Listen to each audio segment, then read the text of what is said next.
Après de nombreux épisodes où la Force Clone 99 était un peu paumée dans ses objectifs, la série va enfin leur trouver un but précis qui sera le chemin direct jusqu'au final de cette première saison de Star Wars The Bad Batch.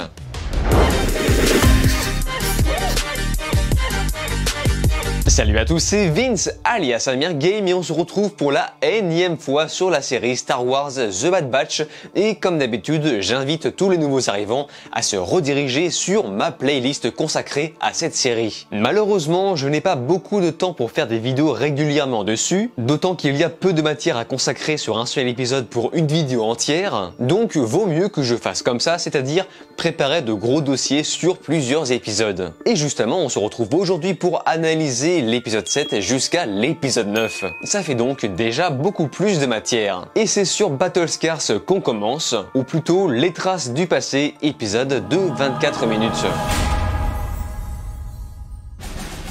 Ce dernier nous montre ce qu'il se passe du côté du Bad Batch après ne pas avoir ramené le droïde tactique Acide. L'escouade va devoir bosser dur pour payer leurs dettes envers elle. Et en même temps, un mystérieux client se dévoile qui s'avère être le capitaine Rex. En effet, ce dernier les a retrouvés grâce à Trace et Rafa. Alarmés que les membres du Bad Batch soient toujours équipés de leurs puces inhibitrices, ils se rendent tous sur Bracca, un immense cimetière de vaisseaux contrôlé par la guilde des ferrailleurs, afin de faire retirer leurs puces dans un vieux croiseur Jedi, exactement de la même manière que Rex dans la dernière saison de Clone Wars.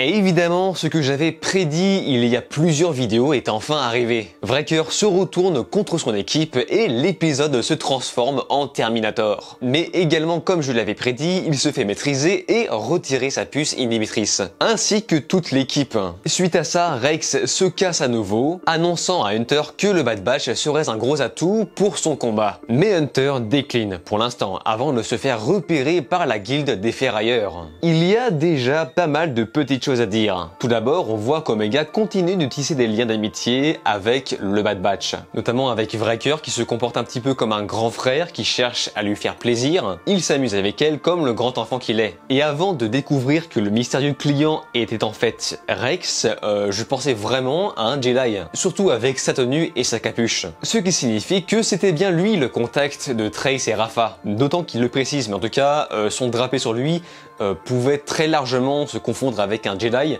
ou même Bail Organa, vu que beaucoup de gens dans les commentaires de ma vidéo précédente l'ont confondu avec. Donc personne ne l'avait vu venir et c'est normal. On nous montre une fois de plus les talents d'analyse d'Omega, qui remarque que Rex est un clone de génération 1. Reste plus qu'à savoir si une de mes théories va s'appliquer sur le fait que Tech va examiner les puces inhibitrices pour savoir s'il est possible de les éteindre à distance afin de rapatrier des clones à sa cause, les clones et surtout Crosshair. Sinon, petit détail amusant, on remarque un Nitorien avec un système de communication humaine.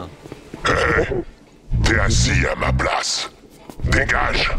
Je trouve cette méthode sympa pour ne pas tomber dans les facilités, c'est-à-dire faire parler bêtement toutes les créatures intelligentes issues de l'univers de Star Wars. En tout cas, jusqu'ici, j'ai trouvé que c'était le meilleur épisode, avant d'avoir vu le suivant. Ce dernier marque un moment important dans la série, c'est-à-dire le grand retour de Rex. En tout cas, après les événements de Clone Wars. Et surtout, il se passe enfin des choses, d'autant que le cimetière de vaisseaux dégage une ambiance un peu macabre. Et à chaque fois, je bave sur les panoramas qui représentent une planète différente, mais d'un point de vue purement esthétique, je trouve que cet épisode était le plus beau. Même Rex a la classe dans son costume complètement endommagé et sale. J'espère juste que la présence de celui-ci ne se limitera pas qu'à ça. Il est évident qu'on le retrouvera avant la fin de la série, lorsque le Bad Batch voudra se rapatrier à sa cause.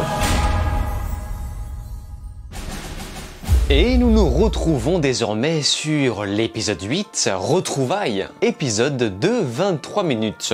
Cet épisode va marquer le retour de l'Empire. Enfin, la guilde des ferrailleurs informe ces derniers de la position du Bad Batch. Et Crosshair est envoyé pour les éliminer. Mais afin d'éviter qu'Omega passe à la caisse, Lamassu envoie un nouveau chasseur de primes pour la récupérer. Mais alors que Crosshair tente de faire brûler le Bad Batch, nos héros utilisent des explosifs récupérés pour rembourser leurs dettes afin de s'échapper. Et tandis que Crosshair se mange un retour de bâton en pleine face, on découvre que le nouveau chasseur de primes envoyé par les Kaminoans est en fait Cad Bane, énormément vu dans Clone Wars. Après un face-à-face, Cad tire sur Hunter, ne vous en faites pas, ce dernier est fait en scénarium, puis il kidnappe Omega. Nos héros vont désormais se lancer à la recherche de la petite. On dirait un petit peu le scénario de la saison 2 de The Mandalorian. Déjà, le fait que Wrecker apprenne à Omega à désamorcer une bombe servira très probablement plus tard dans la série. Peut-être que les héros se feront prendre au piège et qu'elle va devoir désamorcer des bombes pour les sauver. Ça c'est juste un exemple, hein, évidemment. Echo relève aussi quelque chose d'intéressant, le fait que leur véritable but était de repartir avec Rex. D'ailleurs, même moi je ne sais pas pourquoi Hunter est resté, alors que lui-même ne sait pas trop quoi faire, puisqu'il s'est complètement perdu dans ses objectifs.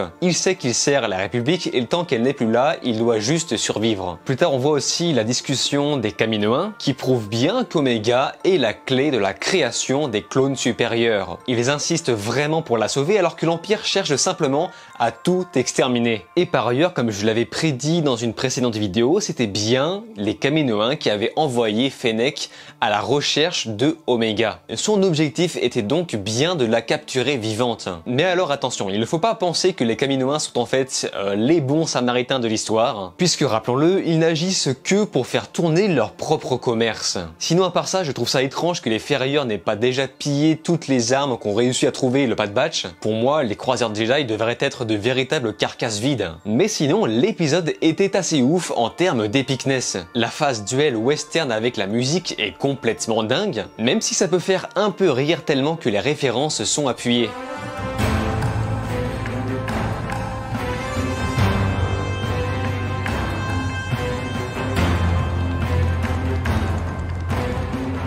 En tout cas, cet épisode est vraiment très cool, si ce n'est encore mieux que le précédent, et les héros ont enfin un véritable objectif. Retrouver Omega, qui sera très certainement la dernière ligne droite avant l'épilogue de cette première saison, car je le rappelle, on a dépassé la moitié. Voyez maintenant ce qu'il en retourne de l'épisode 9. Épisode 9, intitulé Bounty Lost, traduit en français par Qui va à la chasse, ? Épisode de 25 minutes. Ce dernier commence de façon plutôt mouvementée, car nos héros se font courser par Crosshair et poursuivent en même temps Cad Bane. Et après ça, on apprendra beaucoup de choses sur Omega. On sait qu'elle a un code génétique 100% pur, sans modification, similaire à celui de Boba Fett, qui lui avait pour nom de code Alpha. Le twist, Alpha Omega. Omega est donc en quelque sorte la sœur de Boba Fett. Et les Kaminoans ont besoin d'elle pour développer une nouvelle race de clones et relancer une production, puisque à côté Django est mort et Boba Fett lui s'est enfui. Bon, ceci étant, je trouve ça bizarre que les Kaminoans n'aient pas préservé le code génétique de base, puisque visiblement il ne s'agit que de ça, que de récupérer un code génétique puisqu'il compte tuer Omega après. Donc c'est bizarre qu'il n'ait pas déjà le code génétique de Django Fett. Bref, Omega s'échappe des griffes de Bane et parvient à entrer en communication avec le Bad Batch grâce à son communicateur sur le bras, pour finalement se refaire choper aussitôt. Et là, attention, ça bouge. Tonoe se fait buter par Fennec, what the fuck, pour récupérer par la suite la mallette de crédit, afin de marchander avec Cad Bane pour que les deux bénéficient de la prime. Mais ça part en couille, ça tire de partout, Cad Bane se fait avoir, et Omega s'enfuit de nouveau et envoie enfin un vrai signal au Bad Batch. Elle se trouve en vérité dans le système Lido. On comprend aussi que Fennec ne cherche pas à livrer Omega, mais plutôt de la protéger puisqu'elle a été envoyée par Nalassi, si ça se prononce bien comme ça. Donc Fennec n'est pas vraiment la gentille de l'histoire, hein, elle fait juste son taf.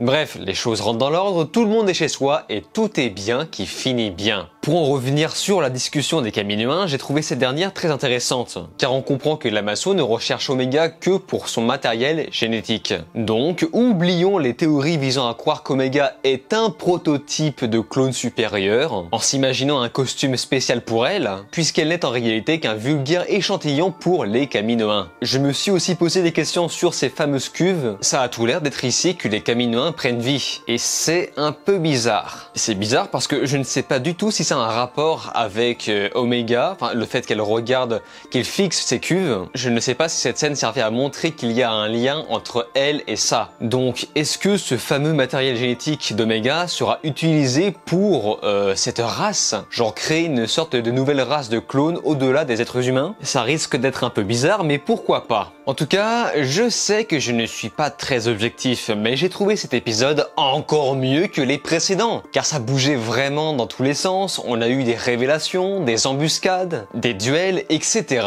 Mais en fin de compte, l'enlèvement d'Omega n'aura pas duré très longtemps avant de retrouver le Bad Batch, et moi je pensais vraiment que ça allait être l'enjeu principal de cette deuxième moitié de la série, exactement comme la saison 2 de The Mandalorian. Je remarque aussi un truc selon moi pas très logique, c'est le fait que l'Annecy transfère les crédits directement sur le compte de Fennec. Donc ça, ok. Mais alors dans ce cas, pourquoi Cad Bane, lui, a eu besoin de passer par un procédé d'échange de mallettes de crédit? Donc à moins qu'on parle d'une transaction physique, je trouve ça bizarre, juste avant d'avoir eu besoin d'un procédé d'échange de mallettes. Ou alors, il y a eu un truc que j'ai zappé. C'était ce que j'avais à dire sur ces épisodes, mais ce n'est pas fini, car les commentaires de ma vidéo précédente ont eu des choses à dire ou, disons-le, se sont tous plantés sur les sœurs Martez, sur le contact des sœurs Martez, et moi le premier d'ailleurs, donc je ne reviendrai pas dessus. Nous commençons par Mando qui nous rappelle que le rancor qu'affronte Luke dans le retour du Jedi est en fait un mal, donc ça ne peut pas être Mushi. Et ce à quoi je réponds que, franchement, disons-le, ça prête quand même vachement à confusion. Déjà on voit les Hunt marchander pour récupérer un rancor jeune, pile dans cette période, et du coup, bah là maintenant que je sais ça, je me dis mais à quoi servait cette scène? Ce passage pour moi c'était vraiment un easter egg fan service, et au final non, bah c'est juste un passage random. C'est bizarre quand même. Et surtout, croyez-moi, à chaque fois que je fais des vidéos sur une analyse d'un épisode d'une série, je suis toujours à cheval entre mon écran et mon deuxième écran où je fais des recherches sur internet. Je mets toujours mon épisode en pause lorsque quelque chose me tilte pour faire des recherches par la suite, mais ça ne me serait jamais venu à l'esprit de vérifier le sexe du rancor qu'affrontait Luke, mais genre pas une seule seconde. Enfin bref, nous avons ensuite Isotope 255 et Arthur Cassou qui annulent ma théorie sur la puce inhibitrice qui s'éteint pour tous les clones, ce qui selon moi inciterait l'Empire à stopper sa production de clones. Donc ils se permettent d'annuler ma théorie car ça contredit avec un autre élément issu de l'univers étendu. Et afin d'éviter de m'éterniser, je mets l'explication à l'écran. Bon attention, il y a des petites fautes hein. Et nous finissons sur Supradodo qui trouve que les spécificités d'Omega sont plutôt une compilation du Bad Batch entier. On a l'analyse, la précision, l'agilité, le doigté, mais pas la force par contre. Enfin en tout cas pas encore. Wait and see. En tout cas, ces 3 épisodes étaient vraiment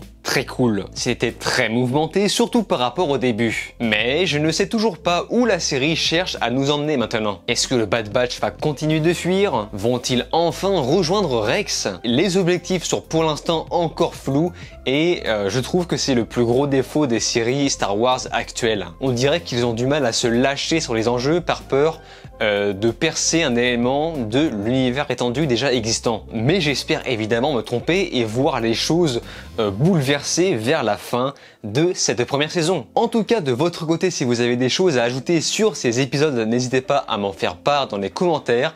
C'est avec plaisir que je mettrai en avant ceux qui me paraissent les plus pertinents si je propose une nouvelle vidéo sur The Bad Batch. Sur ce, on se laisse ici. N'oubliez pas de vous abonner à ma chaîne YouTube, cliquez sur la cloche, likez, partagez et de regarder mes autres vidéos. Je vous dis alors ciao et à la prochaine.